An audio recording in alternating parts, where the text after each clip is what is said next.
Diário do Nordeste no Enem. Apoio Assembleia Legislativa do Estado do Ceará. Conteúdo Ari de Sá. Realização Diário do Nordeste. Olá, meus amigos internautas. Estou aqui mais uma vez para trabalhar com vocês esse fascículo de número 5 do projeto do Diário do Nordeste, o fascículo que versa sobre ciências humanas. Quero convidar a todos para ir até a parte de atividades propostas, questão de número 7. Você que está assistindo, você deve estar se perguntando o que esse fascículo vai trazer para a gente nesse aspecto geográfico, né, da parte de ciências humanas. A gente está trabalhando a competência de número 4, onde a gente vai trabalhar a questão das técnicas e tecnologias no espaço social e no espaço produtivo, cuja habilidade de número 16, na questão de número 7, ela versa exatamente sobre técnicas e tecnologias empregadas nesse setor produtivo. Vamos lá? Bom, a questão ele diz, por volta de 1914, o empresário Henry Ford, ele cria um sistema de produção conhecido como Fordismo, e que propõe um esquema fabril massificando, que barateia o produto, diminuindo os custos de produção.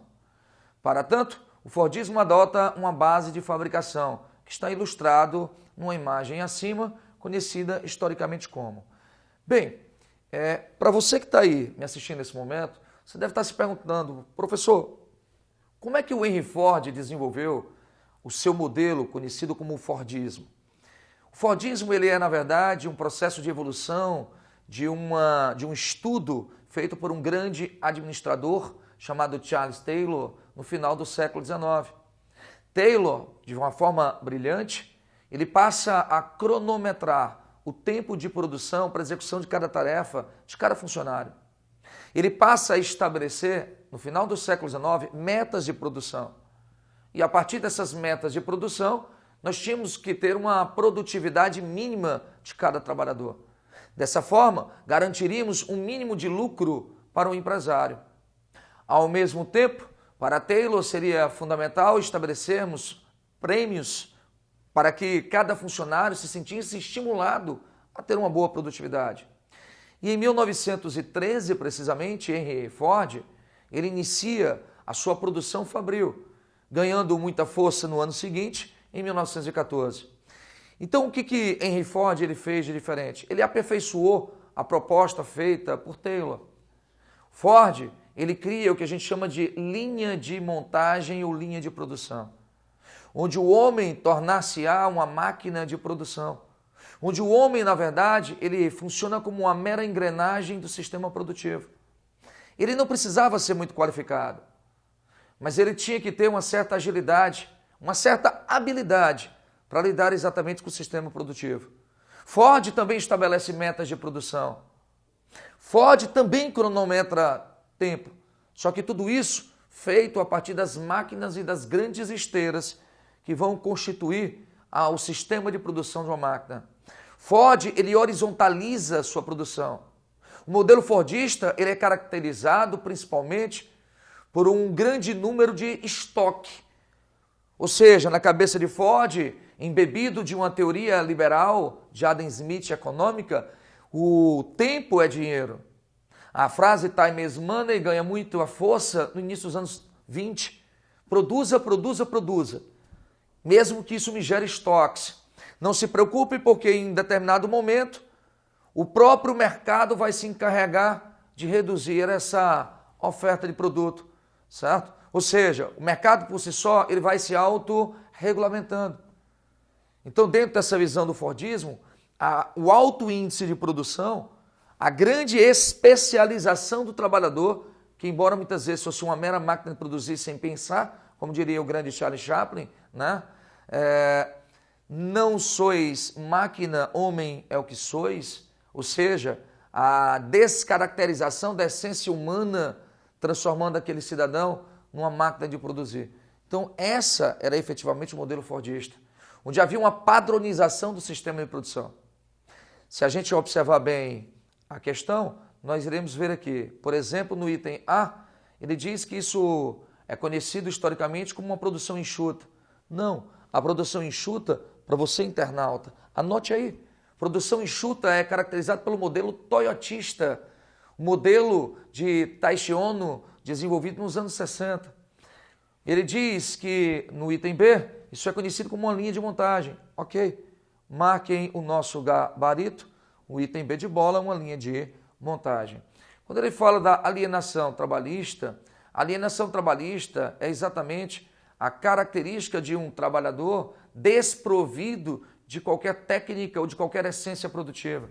Isso é muito comum no princípio do processo de revolução industrial, chamado de modelo de Manchester ou pré-fordista, né? A mão invisível de mercado. Isso é uma teoria liberal econômica e não produtiva, de Adam Smith e David Ricardo, certo? Jaula de fel da racionalidade não tem nenhuma referência direta a esse contexto produtivo. Portanto, meus queridos, nossa questão de número 7, atividade proposta, nossa letra B de bola.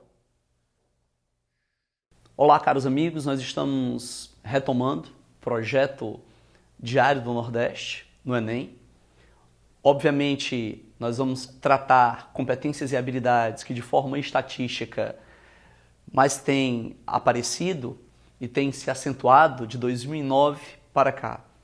Portanto, uma dessas competências e habilidades diz respeito à competência 2, habilidade 12, quando nós analisamos as relações entre justiça, processos normativos e o Estado. Então, a questão proposta de número 2 assim nos diz. Esse é o texto base. O Estado não é uma ampliação do círculo familiar e, ainda menos, uma integração de certos agrupamentos, de certas vontades particularistas, de que a família é o melhor exemplo. Não existe entre o círculo familiar e o Estado uma gradação, mas antes descontinuidade e até uma oposição. A indistinção fundamental entre as duas forças é prejuízo romântico, que teve seus adeptos mais entusiastas durante o século XIX. De acordo com esses doutrinadores, o Estado e suas instituições descenderiam em linha reta e por simples evolução da família. Um texto de Sérgio Buarque, de Holanda. Interessante nós percebermos em Raízes do Brasil um olhar sobre a formação do Estado e do povo brasileiro, e essas relações se conectam com o nosso passado de colônia de exploração, muito fortemente orientado pelo latifúndio agroexportador escravista. Essas relações afetivas advindas de Portugal que conectam a família e fazem com que essa família luso-brasileira seja o cerne de formação do então Estado brasileiro. Lembremos que essas relações afetivas, muitas vezes envoltas em valores feudais, trazem consigo práticas como o nepotismo, portanto emprego de parentes e amigos, o clientelismo, a orientação de troca de favores, as práticas paternalistas, onde os dirigentes utilizam o Estado para fazer concessões e criar um jogo de afetividades e manipulações entre os grupos sociais que compõem a sociedade brasileira. E essas raízes que envolvem o Brasil colônia reverberam na atualidade republicana do século XXI. Essa é uma temática cobrada, requerida, analisada, já foi alvo de várias interpretações nas provas do Exame Nacional do Ensino Médio e inevitavelmente tem sido cobrado. Daí o fato de nós estarmos fazendo essa análise. Lembremos então que quando nós pensamos no Brasil colonial, nós imaginamos a figura do homem cordial. Afinal de contas, quem é o homem cordial? É aquele que utiliza o público para atender interesses privados, interesses particulares. O homem cordial, ele acredita que a Assembleia Legislativa, que a Câmara Municipal representam a extensão de seus interesses, a extensão de seus favores, de sua própria família. Portanto, para os gabaritos, ou melhor, para o gabarito da referida questão, nós leremos agora as alternativas. Sob a perspectiva de análise da construção política da sociedade brasileira e a herança desta na atualidade política, podemos inferir que, letra A, há um distanciamento entre o homem público e os interesses privados. No caso da formação do Estado brasileiro, não. Na realidade, há uma tendência de proximidade que até o presente momento ainda se constata. Letra B, a plena sinergia entre o homem público e os ideais românticos. Esse não é o cerne da questão. A letra B até poderia ser analisada como suposto gabarito, mas ela é extremamente factual, não tem nenhuma reflexão de criticidade. Letra C, há um desacordo entre os valores éticos e o exercício político democrático. A letra C é o gabarito para essa referida questão. Para o referido item, lembremos que esse desacordo envolve na prática política. Se a prática política de um Brasil republicano democrático deveria ser a representatividade equânime, igualitária, e o mesmo não acontece no Brasil, é porque o texto de Sérgio Buarque de Holanda ainda faz total sentido para a atualidade. A letra D, há uma harmonia entre o homem cordial e o exercício ético. Nós entendemos que a harmonia invalida o item em questão. E a letra E, há uma diferença entre o saber teórico e o exercício da moral. Na prática, gente, o próprio saber teórico democrático não está sendo sequer executado, mas o texto em si, nem do saber teórico, ele está a manifestar. Portanto, o gabarito para a segunda questão, letra C. Meus internautas, convido agora vocês a continuar na mesma página para trabalhar a competência 4 e a habilidade 16, mas agora na questão de número 9, onde nós iremos deliberar sobre as técnicas e tecnologias e os impactos na vida social. Vamos à questão? Antes que a palavra computador fosse usada corretamente, quando só havia as enormes máquinas militares e de grandes empresas, falava-se em cérebro eletrônico. Por quê? Porque se tratava de um objeto técnico muito diferente de todos até então conhecidos pela humanidade. E, de fato, os objetos técnicos tradicionais ampliavam a força física dos seres humanos. O microscópio e o telescópio aumentam o limite dos olhos. O navio, o automóvel, o avião aumentam o alcance dos pés. A alavanca, a polia, a chave de fenda e o martelo aumentam a força das mãos humanas. Em contrapartida, o cérebro eletrônico ou o computador, ele amplia e substitui as capacidades mentais ou intelectuais dos seres humanos. O trecho acima, ao comentar as potencialidades do computador, remete a uma transformação contemporânea do mundo do trabalho e da produção.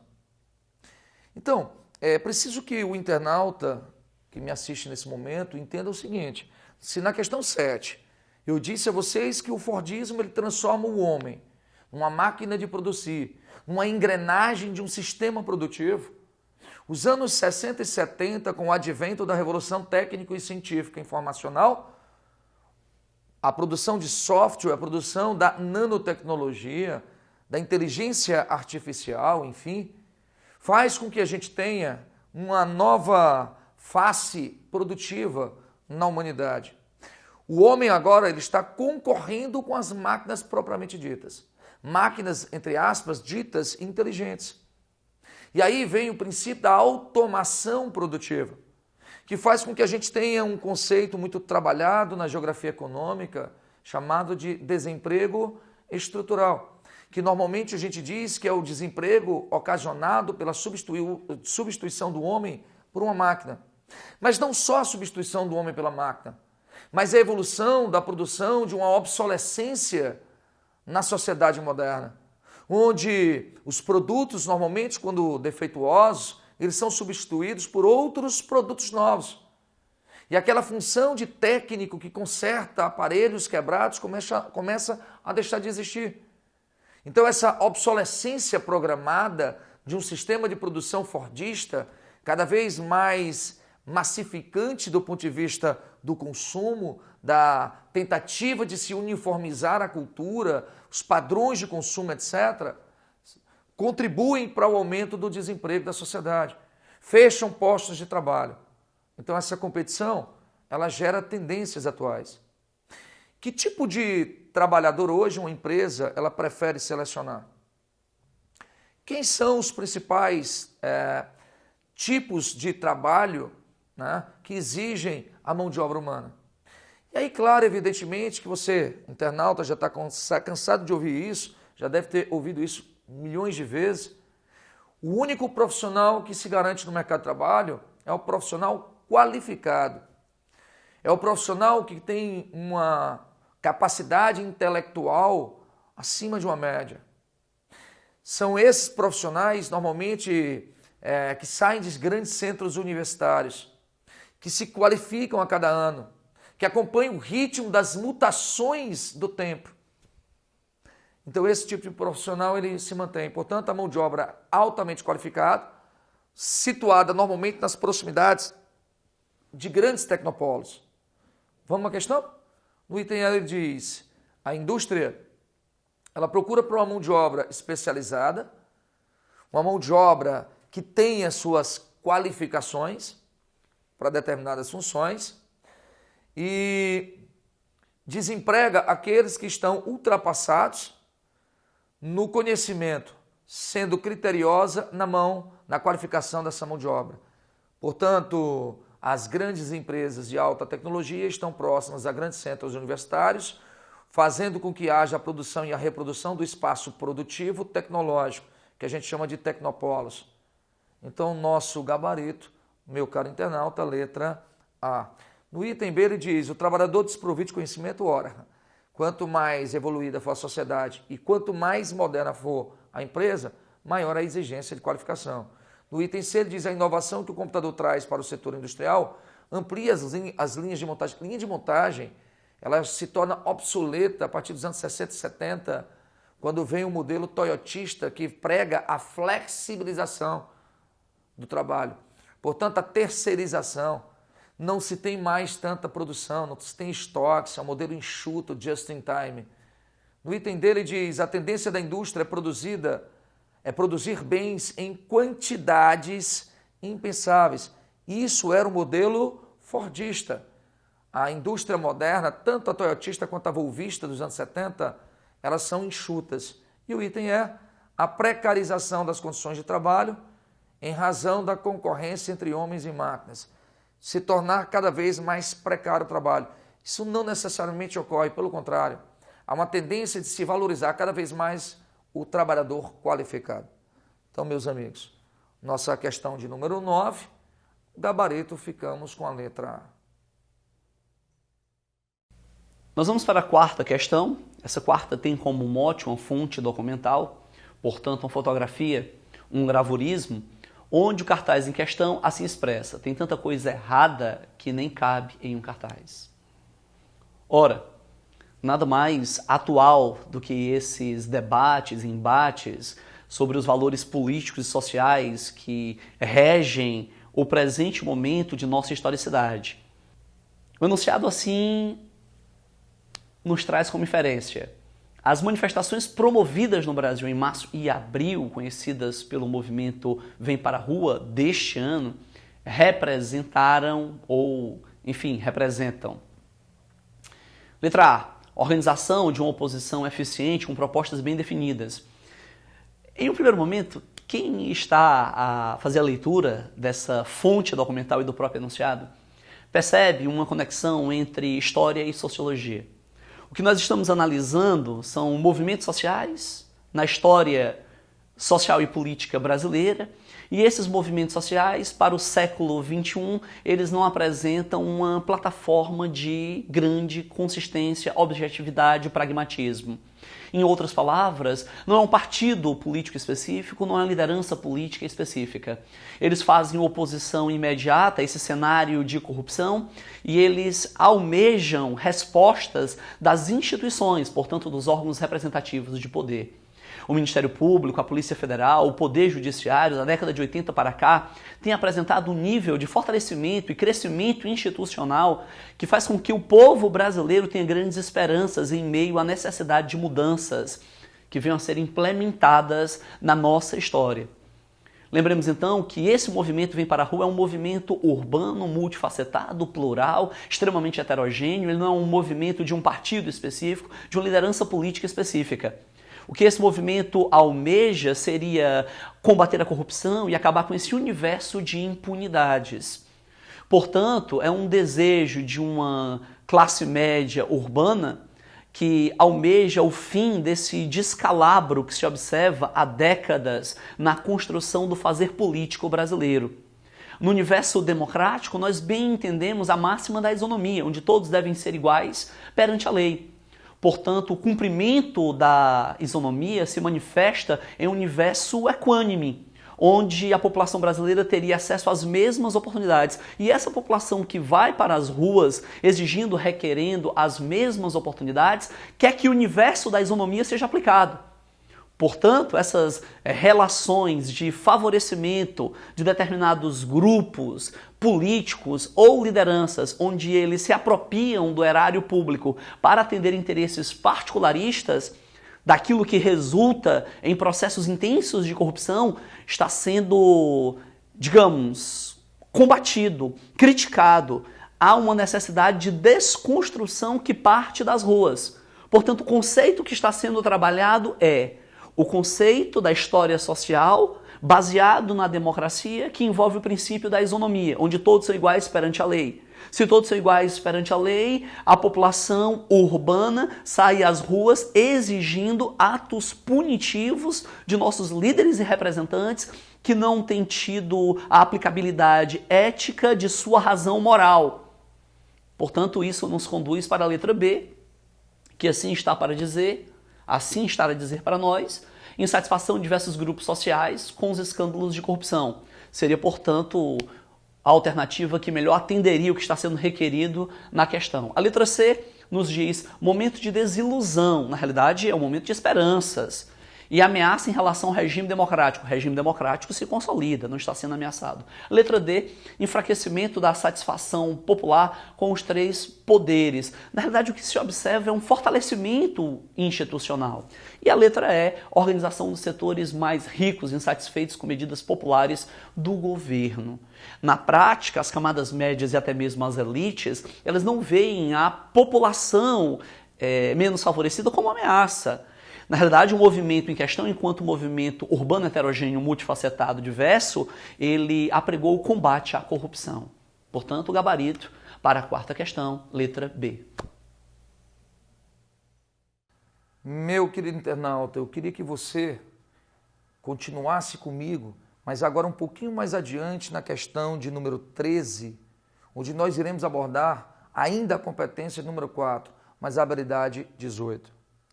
A questão, ele fala sobre as transformações técnicas e científicas no meio rural. Questão que o Enem já cobrou, o Enem 2015, quando se falava de sensoriamentos remotos e aerofotogrametrias, técnicas e tecnologias no monitoramento da área produtiva rural. A questão ela diz assim, fenômeno que já vinha ocorrendo com intensidade desde 1945.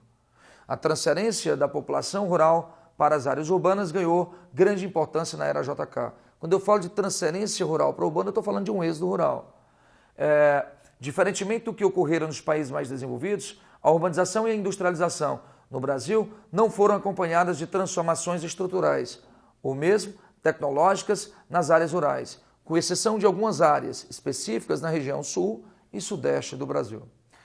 Analisando esse processo de urbanização experimentado pela sociedade brasileira entre os anos 40 e 60, é possível a gente identificar a seguinte relação de fatores de origem do fenômeno. Então, na verdade, o que ele quer na questão?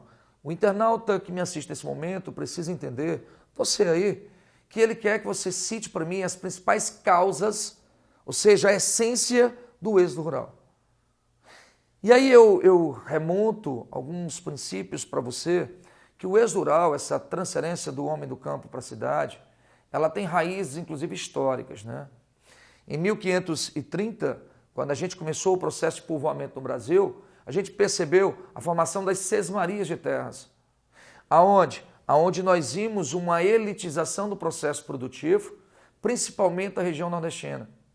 Em detrimento, por exemplo, da distribuição de terras em prol da maioria dos camponeses no Brasil. Portanto, uma concentração fundiária, uma distribuição irregular de terras, uma má distribuição gera uma desigualdade profunda, principalmente na sociedade nordestina. Então, na questão, ele diz assim na letra A, seriam principais causas a concentração de terra vinculada ao desemprego no campo. Bom, esse é o nosso gabarito e eu vou lhe dizer o porquê. Entre os anos 40 e 50, nós perpassamos a primeira Revolução Verde ou Revolução Agrícola, na qual nós passamos a importar máquinas, equipamentos, insumos, adubos e fertilizantes. A segunda fase da Revolução Verde no Brasil vem nos anos 60, quando, com o advento de JK e a abertura do nacional desenvolvimentismo, as indústrias se instalam no Brasil. E aí a terceira fase, pós anos 70, quando a gente vem a agroindústria. Quando as multinacionais vieram ao Brasil e investiram em máquinas, equipamentos, insumos, adubos e fertilizantes, nós geramos o desemprego estrutural. E a substituição do homem pela terra se fez presente. Mais pessoas desempregadas e sem terras, já que no Brasil nós nunca tivemos uma reforma agrária em prol camponesa. Portanto, indiscutivelmente a nossa letra A é gabarito. Mas vamos dar uma olhada nesses outros itens. No item B ele diz, a industrialização pesada, a siderúrgica, por exemplo, certo? É associada a uma ampla reforma agrária. A siderurgia, pessoal, ela não faz uma grande empregabilidade, não se comparada, por exemplo, às indústrias de bens de consumo não duráveis, que seria uma das que mais gerariam empregos diretos. E quando ele fala sobre a reforma agrária, as reformas agrárias que nós tivemos no país foram todas de caráter conservador e nunca em prol camponês. Portanto, o item B de bola, ele é simplesmente absurdo. No item C ele diz a modernização agrícola, ok, ligada a uma distribuição fundiária. Nunca houve. Então o item C é absurdo. D, o latifúndio escravista. Quero lembrar aos senhores que o Brasil teve um caractere de latifúndio escravista até 1888, quando veio a Lei Áurea. De lá para cá, o século XX principalmente, nós não temos mais o trabalho escravista. O item D é falso. Embora você internauta, e aí fiquem atentos, professor, é verdade que nós temos hoje um trabalho análogo à escravidão? Sim. E para você não perder questão fácil em provas, né? Na área urbana é mais comum o trabalho escravista do que em áreas rurais, que fique bem claro esse registro, certo? E o item é o elevado padrão de vida nas cidades. É bom que se diga que, claro, o elevado padrão de vida ele é um fator atrativo, sim, mas é lembrar que quem pratica esse êxodo, ele não vem para as grandes cidades em sua maioria, já que ele está desempregado no campo sem terras, ele não vem para as áreas nobres de cidades. Pelo contrário, eles irão perfazer a periferia, porque a cidade, na área periférica, é de classe média e baixa. Caracteriza-se a área hipertrofiada dos grandes centros. Portanto, para você, meu amigo internauta, nossa questão número 13, o gabarito é a letra A. Deixo a todos vocês um abraço, muito obrigado pela atenção de vocês e até o nosso próximo encontro. Valeu! Diário do Nordeste no Enem. Apoio Assembleia Legislativa do Estado do Ceará. Conteúdo Ari de Sá. Realização Diário do Nordeste.